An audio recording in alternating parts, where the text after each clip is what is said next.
को लोग रोटी खिला रहे हैं, आदमी भूखों मर रहा। जिनको के संविधान के हम के हिसाब से तो महिलाएं बिल्कुल दलित हैं, जिनको कोई छूना नहीं चाहिए, उनको कोई मतलब नहीं है, कोई मतलब नहीं है, बकवास है। केवल 18 और 21 का जो सवाल है वो महिला पार्षद हो जाती है या महिला प्रधान हो जाती है तो महिला तो कहीं दिखाई नहीं देती है, क्योंकि उसके जो हस्बैंड हैं वो प्रधान हो जाते हैं। प्रधान हो जाते हैं तो उन्हीं की चलती है, उन्हीं को प्रधान। ये 33% आरक्षण क्या है और 33% आरक्षण क्यों चाहिए? क्योंकि देश में 50% आबादी महिलाओं की है, 50% है। तो आप नमस्कार साथियों, मैं रंजीत सिंह भारतीय यूनिक चैनल से। एगडुआ करके संस्था है, उनके प्रदेश महाउपाध्यक्ष हमारे साथ में है मैडम, और इनसे जानना चाहेंगे इनकी संस्था का क्या उद्देश्य है और क्या करना चाह रहे हैं। हाँ, और मैडम है हमारे साथ में, सचिव भी हैं और पूरी महिला कमेटी है, तो इनसे जानना चाहेंगे क्या उद्देश्य है इनका और क्या करना चाह रहे हैं, और ये अपना परिचय देंगे मैडम। तो मैडम पूछना है जी, मैं इधर जी मैम, आप अपना नाम बताइए और अपना परिचय दीजिए। मेरा नाम सीमा कटियार है और मैं प्रदेश की महासचिव हूँ।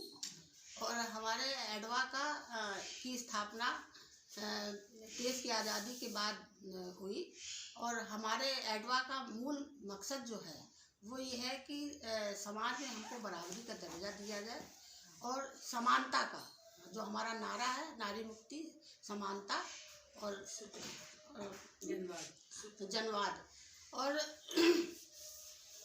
जिन महिलाओं ने हमारे आज़ादी में हिस्सा लिया, जिसमें डॉक्टर लक्ष्मी सहगल हैं, मानवती आर्या हैं, इस तरह की जो महिलाएं थी, आज़ादी के बाद उन्होंने महसूस किया कि आज़ादी तो हमको मिल गई है, लेकिन जो महिलाओं के लिए एक आज़ादी का मतलब होना चाहिए वो अभी हमारी बहनों को नहीं मिला है। इसलिए जरवादी महिला समिति की स्थापना की गई, और आज हम तमाम मुद्दों पर संघर्ष कर रहे हैं, चाहे वो राशन के सवाल में हो या हमारी जो जिस तरह की महिलाओं को दूसरा दर्जा हमारे समाज में दे रखा है, उसकी लड़ाई हम लड़ रहे हैं। 33% आरक्षण की लड़ाई हम लड़ रहे हैं। महंगाई के खिलाफ हम आंदोलन कर रहे हैं। जो गैस के बढ़े हुए दाम हैं, उन सभी मुद्दों पर हम आंदोलन करते हैं जो हमारी तमाम बहनों के प्रतिदिन के जीवन को प्रभावित करती है। जी, ये 33% आरक्षण क्या है और 33% आरक्षण क्यों चाहिए? क्योंकि देश में 50% आबादी महिलाओं की है, 50% है, तो आपको 33% क्यों? उसका मेन मकसद ये है कि अभी हम ये आरक्षण का सवाल आज से 15-20 साल पहले हमारा उठा था, और ये बहुत ज़बरदस्त आंदोलन उठा, और ये बिल्कुल सही बात है कि हम 50% हैं तो हमको 50% मिलना चाहिए। लेकिन उसके पहले एक सवाल है जो ज़बरदस्त है अपने आप में, कि ये हम 33% आरक्षण की आवाज़ हमारे दिमाग में कैसे? उसकी वजह ये है कि आज़ादी के बाद जो हमारे विधानसभा और लोकसभा में हमारे तमाम चुने हुए साथी गए, उन्होंने कभी भी हम महिलाओं के सवाल पर किसी मुद्दे पर उन्होंने ना आवाज़ उठाई और ना महिलाओं को जीवन को प्रभावित करते हुए कोई सवाल उठाए।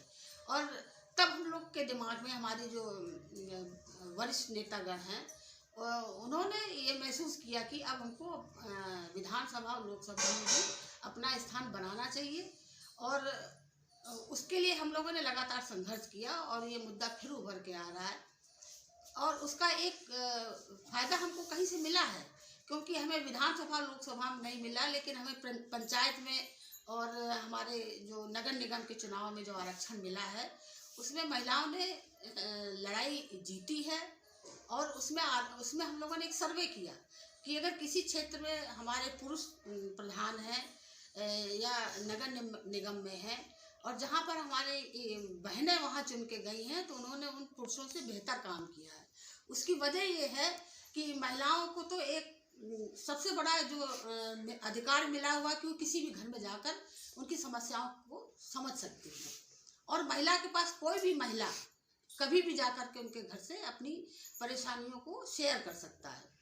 और महिलाओं में दूसरी चीज़ ये है कि उनको जिस तरह से हमने प्रधानों को देखा है कि उनको शाम को दारू पार्टी चाहिए, नशा चाहिए, या और तमाम वो चीज़ें जो हैं आदमी के रोज़मर्रा के दैनिक जीवन में प्रभावित करती हैं, वो सब क्योंकि वो खुद नहीं पीती तो उनको 10 शराबियों के लिए व्यवस्था भी नहीं करनी है, तो जो भी उनको बजट मिलता था उन्होंने बड़ी ईमानदारी से अपने अपने क्षेत्रों में उसको लगाया और वो प्रगति दिखाई दी। अब हमारी जो सेकंड लड़ाई है वो उसके लिए हम लोकसभा और विधानसभा में फिर आवाज उठाएंगे। एक सवाल कि जैसे किसी गांव में या शहर में महिला पार्षद हो जाती है या महिला प्रधान हो जाती है, तो महिला तो कहीं दिखाई नहीं देती है क्योंकि उसके जो हस्बैंड हैं वो प्रधान हो जाते हैं। प्रधान हो जाते हैं तो उन्हीं की चलती है, उन्हीं को प्रधान माना जाता है, उन्हीं को पार्षद माना जाता है। महिला का तो कहीं नाम नहीं हो, तो वो घर से निकलने नहीं देते उनको, तो ठीक है ना। और सारा सर्वे जो भी काम करना है, जो भी निधि आती है, सब जो है पुरुष प्रधान देखता है, ठीक है ना। तो क्या है ऐसा मतलब कि उसके लिए हम ये भी कहेंगे कि ये प्रधानी के चुनाव में जो महिलाएं आई हैं उसका सबसे बड़ा प्रभाव हमारी महिलाओं में भी देखा गया कि जो बहनें हमारी गांव में अपने घर की चौखट नहीं फांद पाती थी, उनमें घर में इतनी पाबंदियां थी कि वो घर में जाने के बाद वो मरने के बाद ही बाहर निकलती थी, इतना पर्दा मतलब था। लेकिन चुनाव के बाद उनको लगा कि अब हम महिला के द्वारा कुछ अर्जित कर सकते हैं और वो आसान भी है क्योंकि वो सुरक्षित सीट होती है महिला। तो घर के पुरुषों ने भी उनको आज़ादी दी चौखट नाटने के लिए। और धीरे धीरे अब 10-15 साल से हम खुद देख रहे हैं क्योंकि हमारी बहुत सी बहनें हैं जो चुन के आई हैं, उनके संपर्क में हम रहते हैं, या किसी और दल से भी जुड़ के आए लेकिन हम लोग संपर्क में रहते हैं। तो उनकी जीवन शैली पहले से बदली है और उनको भी अब खुले में आज़ादी में सांस लेने की एक अंदर से भावना पैदा हुई है, वो आज़ादी से सांस ले रही है। किस पार्टी ने जो है सपोर्ट किया है, किस पार्टी ने सबसे ज़्यादा महिलाओं को जो है आगे बढ़ाने का काम किया है, और अब प्रेजेंट में जो गवर्नमेंट है उसका सपोर्ट मिल रहा है नहीं मिल रहा है, क्या कर रहे हैं महिलाओं के लिए ये कुछ? हमने जो अपने सर्वेक्षण में देखा और पाया कि जितनी हमारी वामपंथी पार्टियों की महिलाओं को टिकट दिए गए और उनको चुनाव लड़ाया गया, और एक ये भी दुर्भाग्य है जो हमको लगता है कि जो प्रधानी के और ये नगर निगम के चुनाव होते हैं उसमें सिंबल नहीं देते। तो हम ये नहीं कह सकते कि किसके द्वारा, लेकिन कहीं ना कहीं किसी न किसी पार्टी का समर्थन तो रहता ही है। तो अगर हम आगे और संघर्ष करेंगे, देखेंगे कि अब सिंबल के द्वारा जैसे पार्टियां चुनाव लड़ती हैं, तो अभी तो इन 2 चुनाव में ऐसा कोई सिंबल का सिस्टम नहीं है, इसलिए उसके हम इसमें नहीं है। लेकिन वैसे हमने देखा वामपंथी दलों में लोगों ने आगे बढ़ के महिलाओं को जैसे आज की खबर है न्यूज़पेपर की कि लड़की की शादी जो है 18 से बढ़ा करके 21 साल कर दी गई है, तो उस पर क्या कहना है? ये सही काम है या क्या है? देखिए 18 और 21 का जो सवाल है वो अपने आप में मेरे हिसाब से भी गलत है, क्योंकि जो लड़की या बच्ची जो होती है वो 18 साल की होती है और 21 साल में बढ़ा देने पर बहुत सी जगह, क्योंकि हम लोग महिला समिति से जुड़े हुए हैं इसलिए सीधे सीधे महिलाओं के घरों तक हम लोग का संपर्क है। तो लड़कियों की शादी जो 18 साल में हो जाती थी, तो क्योंकि कानूनी अधिकार था, तो हमको कहने में कहीं संकोच नहीं हो रहा कि 21 साल के होने पर ये कहीं ना कहीं उनकी शिक्षा पर, उनकी आज़ादी पर, तमाम चीज़ों पे जो बंदिश थी वो बंदिश और बढ़ेगी। क्योंकि जब आप 21 साल में शादी करेंगे तो उनकी तमाम चीज़ों में आप अंकुश भी लगाएंगे। लेकिन गवर्नमेंट ये कह रही है कि पढ़ने के लिए आज़ादी मिलेगी और पढ़ाई वो अपनी कंप्लीट कर पाएंगी लड़कियां, तो इस तरह से उनकी जो शादी की जो आयु 21 की गई है 18 से। नहीं, वो गवर्नमेंट तो बहुत कुछ कहती है जो नहीं कहना चाहिए। और आज़ादी पहले से हमारे समाज में लोगों की सोच पहले से बहुत आगे बढ़ी है और शिक्षा के नाम पर अब लड़कियों की भी सोच आगे से बहुत ज़्यादा परिपक्व हो गई है। और रही बात, अब तो बच्चियां खुद आगे बढ़ के कहने लगी हैं कि हम शादी तो आप हमारी कर रहे हैं लेकिन हम अपनी शिक्षा को नहीं रोकेंगे। तो इस कानून का कोई मतलब नहीं है कहना? कोई मतलब नहीं है, बकवास है केवल। और ये केवल इस सरकार को केवल तमाम चीज़ों पे कुछ ना कुछ बोलते रहना। जैसा कि ये संख्या नीति लेके आए थे, जनसंख्या नीति, उसमें भी हम कुछ कहना चाहेंगे। जनसंख्या नीति जब आई तो बहुत से लोगों के दिमाग में आई कि ये सीधे सीधे मुसलमानों पर हमला है, जबकि ऐसा नहीं था। ये जनसंख्या नीति लाने में हमारे तमाम दलित परिवार, पिछड़ा परिवार, ये सब बहुत प्रभावित होंगे। किसी भी बस्ती में आप चले जाइए जहाँ दलित आबादी हो, पिछड़ी आबादी हो, तो वहाँ भी 4-4, 5-5 बच्चे हैं। और जब इस तरह के जो और कानून में दिए थे कि अगर वो एक बच्चा होगा तो ये सुविधाएं मिलेंगी, अगर नहीं होगा तो ये सब चीज़ें उनसे छीन ली जाएंगी, तो उससे क्या होगा? अगर मान लो एक बच्चा हुआ और उसके बाद आदमी ने कहा ये ना हमें और बच्चा चाहिए, तो दूसरी पत्नी ले आएगा, तो इससे सीधे सीधे महिलाओं का जीवन प्रभावित होता है। इसलिए हम इसको कंडम करते हैं। और हम लोगों ने इसका विरोध किया तो वो खैर रुका, ऐसा नहीं है। और हमारे इसके पीछे हम लोगों ने एक दिन पूरा ऑल इंडिया पे कॉल किया, इसका विरोध किया हम लोगों ने, तो खैर वो रुक गया। नहीं, जैसे जनसंख्या बढ़ती जा रही है तो ये भी तो एक समस्या है ना देश के लिए। जनसंख्या काफी बढ़ी जा रही है, महंगाई भी हो रही है उस हिसाब से, तो ये सब क्यों हो रहा है? मतलब कि जनसंख्या नीति तो लाना नहीं, चाहिए। उसके जनसंख्या नीति के लिए और भी तरीके हैं। जैसे जब शिक्षा, आप हमारा समाज शिक्षित होगा तो इस चीज़ को समझेगा।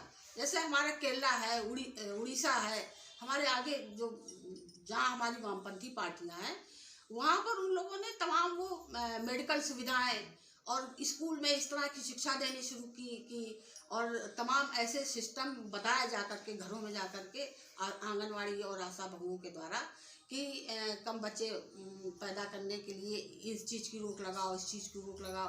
अब जैसे कि सरकार ने कहा था कि जो अपना क्या कहते हैं ऑपरेशन करवा लेगा बच्चा ना हो, तो उसमें क्या होगा, आदमी पत्नी का करवा देगा और फिर वो दूसरी शादी कर लेगा जाके। तो इससे तो बिल्कुल स्पष्ट होता है कि ये जो है जनसंख्या नीति सही नहीं है।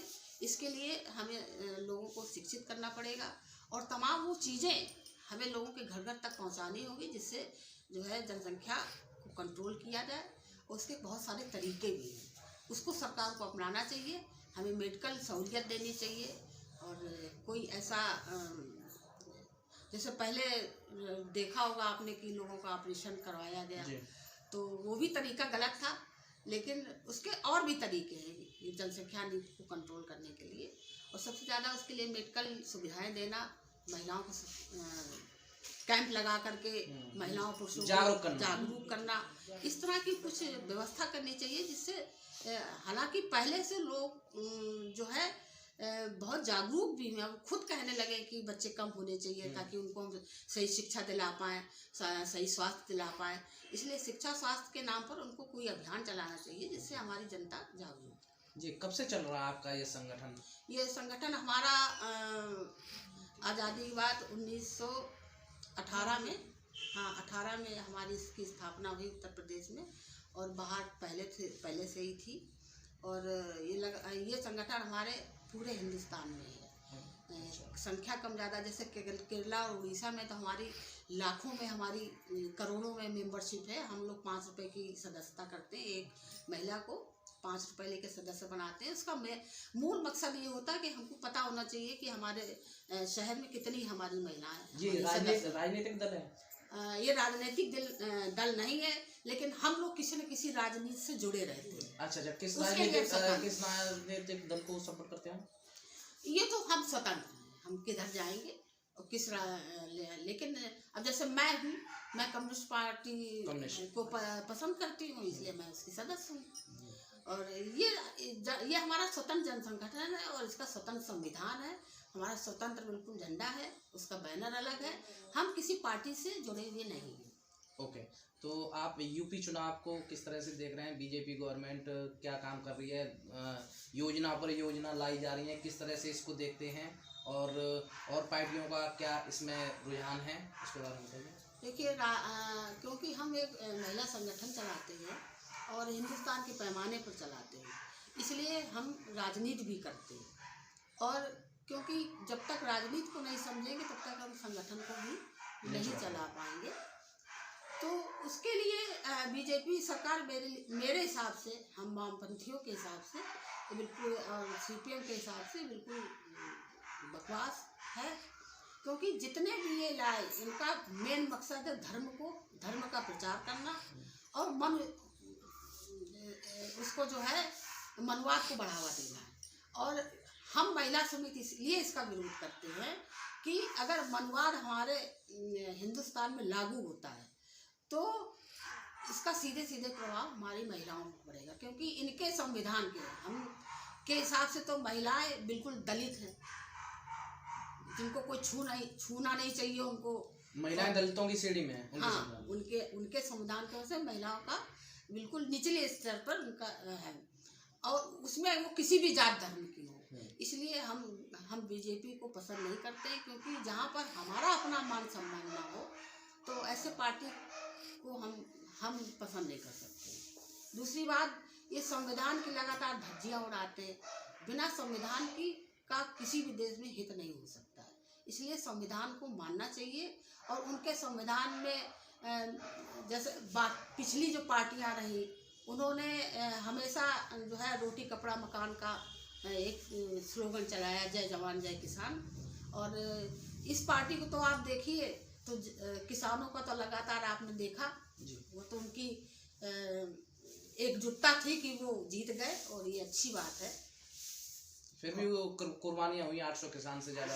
वही चीज है, ये अगर फैसला पहले ले लिया जाता, और जैसे लखीमपुर का कांड हुआ तो उसमें हमारा महिला संगठन गया था वहाँ पर मौका मुआयना करने, तो वहाँ पर भी देखा कि ये बिल्कुल एक तरह से बर्बर हत्या और पहले से तय किया हुआ हमला था। इसको घटना के रूप में हम नहीं देख सकते हैं। और सरकार का जो जिस तरह से लीपापोती का रवैया था, ये तो कहिए कि लगातार लोगों का आक्रोश और तमाम चीज़ों में सरकार को ये अपना आंदोलन भी किसानों का जो 3 उसका था वो भी बिल वापस लेना पड़ा। और जो हमारी किसानों की मांग थी कि जो है उनको, उसमें तो हम लोग जब देखने गए थे तो पत्रकार तो मुश्किल से भी बिल्कुल नौजवान लड़का था, उसके छोटे छोटे बच्चे, और जो 3 बच्चे और जिनका 2 का मर्डर हो गया, हम तो उसको मर्डर ही के नज़रिए से देख रहे हैं। क्योंकि जो वहाँ पर हम लोगों ने जांच की देखा तो उसने अपनी जीप में जो है आगे जो पाठा नहीं जिससे जमीन बराबर की जाती है, जीप में उसने बांधा हुआ मैच बोलते हैं वो उधर हमारे कानपुर साइड में उसको पाठा ही बोलते, लकड़ी का बड़ा उसको बांध करके, और उसने भीड़ तो बिल्कुल एक तरह से उनका आंदोलन खत्म हो चुका था, सब वापस हो रही थी, और पीछे से आकर के उनके ऊपर चढ़ा देना। और वो एक पत्रकार था, वीडियो उन्होंने हमको दिया था, पत्रकार तो बेचारा चिल्ला रहा था बचाओ बचाओ, तो वो तो किसी दल में पत्रकार है, वो तो अपना कवर करने गया था, तो इतने ये बेमुरव्वत कि उसके ऊपर पहिया यूं करके गया, फिर भी किसी तरह से वो ऊपर आया और उस चिल्लाता रहा कि बचाओ बचाओ। अगर उसको समय पर अस्पताल ले जाते तो शायद बच जाता। एक बच्चा और था, वो भी पाठे की टक्कर से लगा, और उसकी ये समझ पूरी रीढ़ की हड्डी 2-3 जगह से वो हो गई, और वो तखत में ऐसे उसके फादर ने लिटा रखा, कोई सरकार की तरफ से उसको सुविधा नहीं, और मुझे नहीं लगता वो बच्चा कभी उठ पाएगा। तो ये सरकार को इतना निष्ठुर और इतना वो नहीं होना चाहिए कि मतलब आप जिनके द्वारा, और ये सब उनके वोटर थे बीजेपी के, जिनके खिलाफ ये इतना इन्होंने आक्रोश दिखाया, तो मेरे हिसाब से तो ये, और ना इनको कहीं रोटी कपड़ा से कुछ लेना देना है। तो ये मंत्री बने हुए हैं टैनी, जो अभी तक इनको बर्खास्त भी नहीं किया हुआ है, तो इसके लिए आपने क्या किया? अभी जो है लखनऊ में इनका जो यात्रा चल रहा था उसमें पत्रकार से बदतमीजी की गई, कॉलर पकड़ लिया गया उसका, उससे बदतमीजी की गई कि तुम सवाल नहीं पूछ सकते, तो इस पर आपने क्या किया? कुछ पद से हटाने के लिए मंत्री बने हुए अभी तो टैनी, उसमें हम लोगों का हस्ताक्षर अभियान चला, भेजे गए मुख्यमंत्री के पास।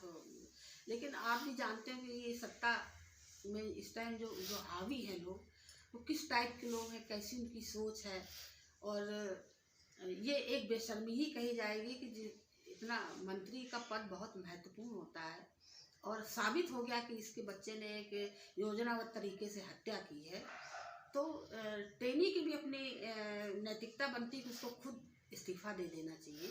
और आप उधर लखीमपुर में देखिए जाके, तो इसके विषय में किसी के मन में अच्छे विचार नहीं, सब लोगों का ये गुंडा है। और इतना लोग डरे हुए थे कि उसके खिलाफ बोलने को तैयार नहीं थे कि रात में हमको उठवा लेगा, मरवा देगा। तो ये इस तरह से किसी का मतलब जनता जिससे इतने ही भयभीत हो और उनसे आप पूछो जाके कि अब वोट आप किसको दोगे, तो इतने सब डरे हुए हैं कि मुंह से उनकी आवाज़ नहीं निकल रही। तो इससे समझ में आता है कि किस टाइप के लोग हैं। इनके यहाँ उन्नाव में उसेगर साहब थे, तो इनका इतिहास बताता है कि इनके यहाँ हाथरस का देखो किस तरह से उसके साथ किया। तो लगातार हम लोगों की टीम आगरे से गई, तो आप ये हमारी टीम जाती रही आगरा लगातार से, दिल्ली से। तो इससे साबित होता है कि ये बहुत निष्ठुर सरकार है, जिसके मन में किसी के लिए ना दया है, ना किसी के लिए कोई अच्छे विचार हैं। बस इनका एक ही मकसद है कि धर्म को बढ़ाओ, मंदिर बनाओ, मस्जिद तोड़वाओ और सांप्रदायिकता फैलाओ। ये इनका मेन मतलब इन पर कोई मुद्दा नहीं है, इनके पास कोई मुद्दा नहीं। अच्छा, ना शिक्षा, न स्वास्थ्य, न बस केवल एक धर्म इनका मुद्दा है, जिसके आधार पर इनका केवल काम है कि हिंदू मुस्लिम करके हम किसी तरह से वोट हासिल करें। और जनता अब तो चुनाव में जनता खुद ही फैसला करेगी, उसमें हम क्या कहें। किसको देखना चाह रहे हैं आप यूपी में? हम तो ये देखना चाहते हैं कि जो हमारी जनता को हमारी जनता की आवाज़ को सुने, समझे, अपनी बात को क्योंकि सीपीएम तो है नहीं कहीं। नहीं, सीपीएम नहीं है, सपोर्ट हो सकता है, सपोर्ट हो सकता है। और हम ये चाहेंगे कि जो हम लोग का कि बीजेपी नहीं आनी चाहिए, इसकी जगह कोई भी सरकार आ जाए जो जनता की आवाज़ को समझे, उनके दर्द को समझे, हमारे नौजवानों को रोज़गार दे, हमारी महिलाओं का स्वास्थ्य अच्छा रहे, हमारे बच्चों की शिक्षा अच्छी रहे और हमारे हर घर में चूल्हा जले। अब गैस का देख लीजिए आप, 1000 रुपये है, जहाँ पर 70% जनता रोज़ कमाती खाती हो, क्या वो 1000 रुपये का सिलेंडर ले सकती है? ये तमाम ऐसे सवाल हैं जिसके पास हमारी सरकार के पास, मौजूदा सरकार के पास कोई जवाब नहीं है। जी, एक सवाल और, आपकी पार्टी में कन्हैया कुमार भी थे, उसी को सपोर्ट करते हैं ना, तो अब वो कांग्रेस में चले गए हैं, तो क्या वजह रही?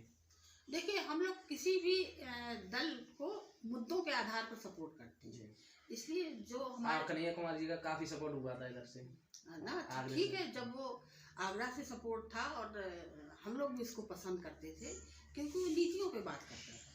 और नीतियाँ आज भी कहीं भी रहे, अगर नीतियाँ हमारे देश के लिए, हमारे प्रदेश के लिए को प्रभावित करती हैं तो फिर हम उसको सपोर्ट करेंगे, क्योंकि हम मुद्दों पे बात करते हैं जी, किसी पार्टी पे नहीं, मुद्दे के आधार पे हम अपना बोलते हैं। जी, धन्यवाद।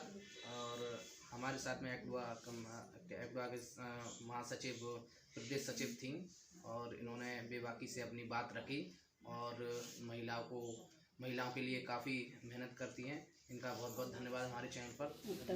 उत्तर प्रदेश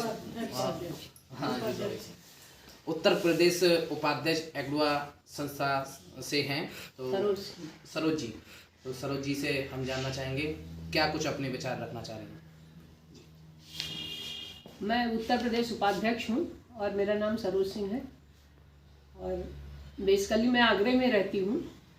लेकिन हमारा लोगों का, हमारे संगठन का सबसे बड़ा उद्देश्य है महिला शोषण के खिलाफ आवाज़ उठाना, क्योंकि जहाँ भी जो कुछ भी होता है सब महिलाओं से जुड़े हुए अत्याचार, घरेलू हिंसा की शिकार, राशन की व्यवस्था नहीं वो भी महिलाएं उसकी शिकार, गैस की व्यवस्था नहीं महिलाएं उसकी शिकार।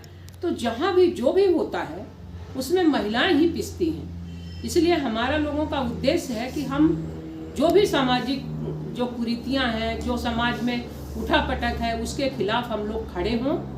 और हमारी महिलाएं इसमें संगठन में महिला ही मेंबर होती हैं और महिलाओं के ही खिलाफ मतलब जो भी समस्याएं होती है, ऐसा नहीं है कि हम दोनों तरफा देखते हैं, दोनों तरफ से देखते हैं, लेकिन जहाँ तक हम देखते हैं तो समाज में जो अभी तुमने प्रश्न किया था हमारी सेक्रेटरी से कि जो प्रधान हो जाते हैं तो उनके घर की महिलाएं नहीं बोलती हैं, प्रधान ही बोलते हैं। हाँ, ये बात सही है, क्योंकि मैं भी बीडीसी मेंबर थी और मेरी लड़ाई ये थी कि मैं जिस समय मीटिंग में होती थी मैं पुरुषों को नहीं बैठने देती थी। मैं कहती थी कि महिलाओं को आगे जब बढ़ाने की बात करते हो तो कम से कम जब तक वो देखेंगी नहीं, सुनेंगी नहीं और उनको कोई चीज़ की ज्ञान नहीं होगा तो वो कैसे अपनी बात रख पाएंगी।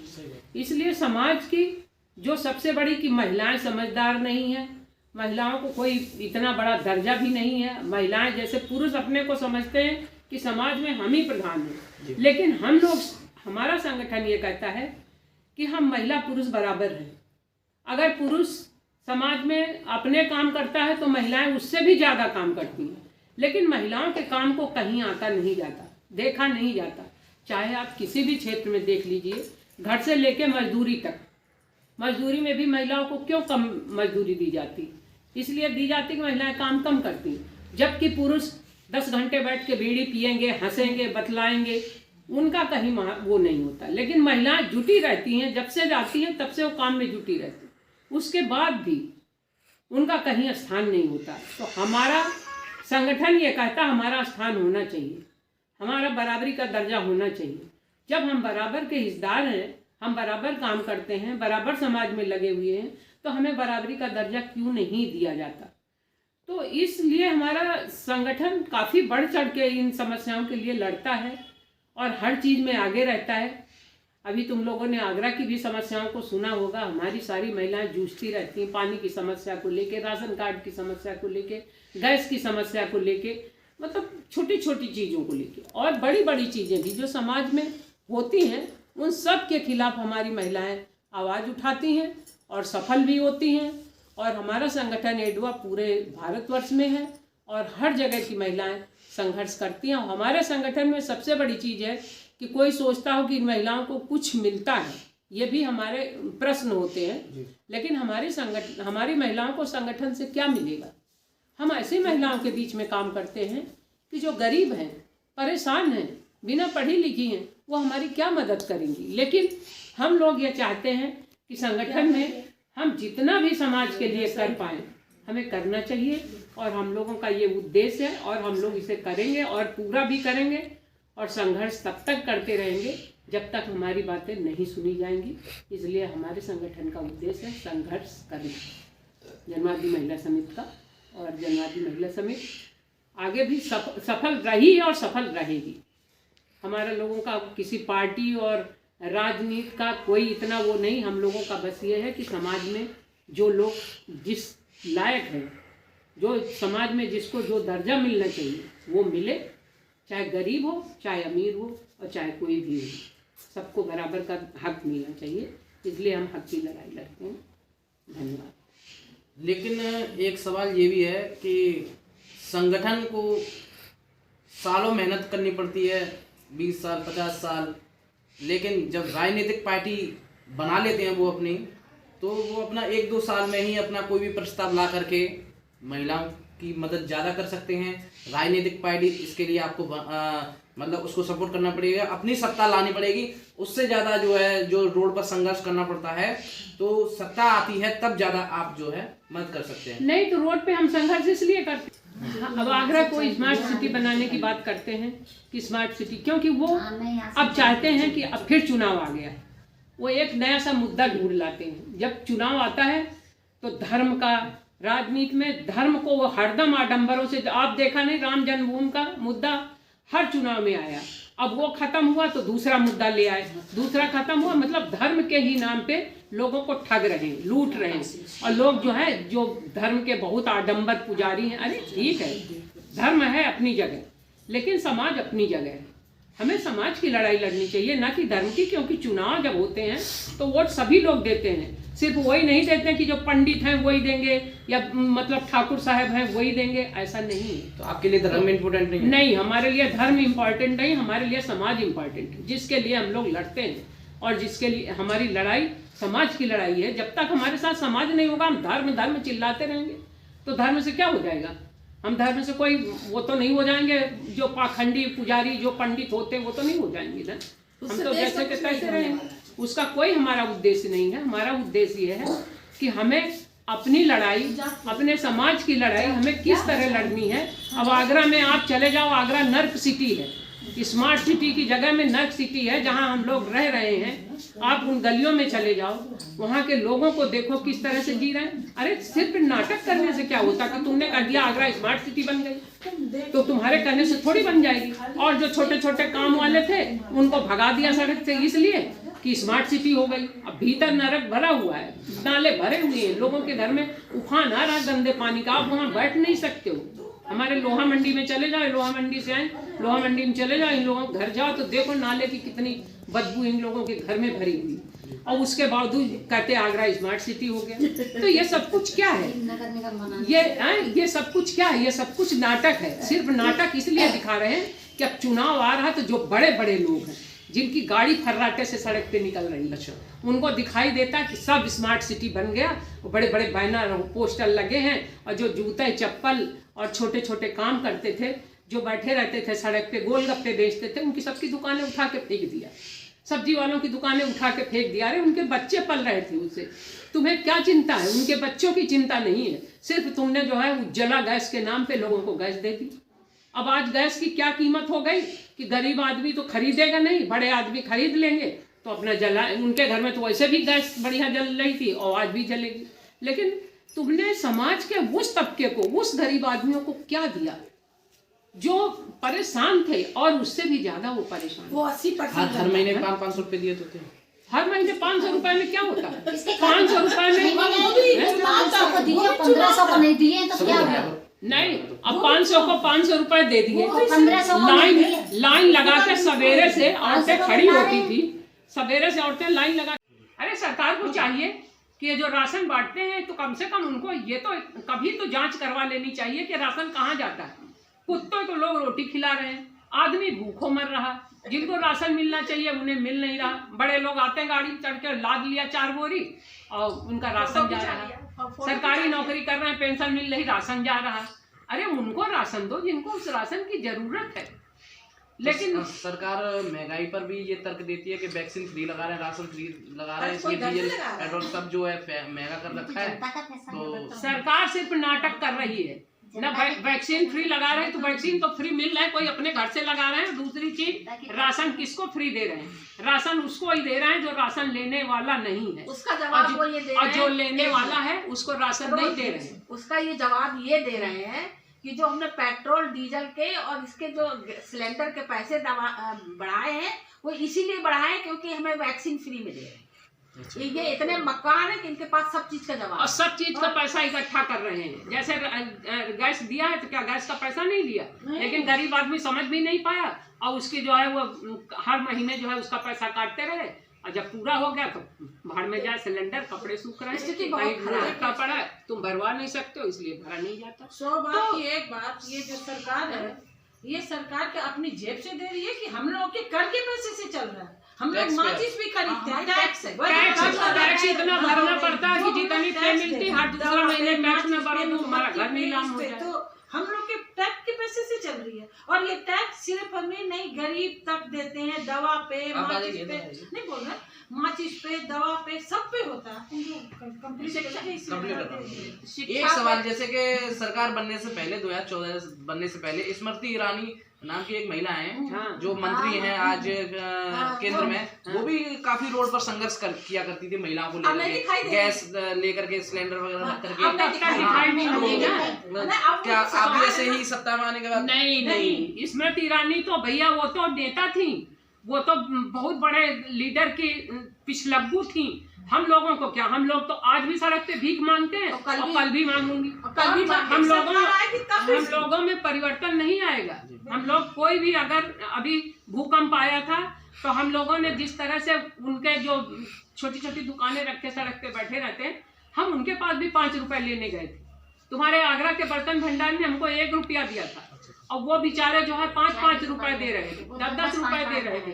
तो गरीब आदमी दिल से तो चाहता है कि मैं करूं हेल्प, लेकिन उसके पैसे ही नहीं पैसे ही नहीं कोई लेता, क्योंकि जहाँ 10,000 मिल रहे हैं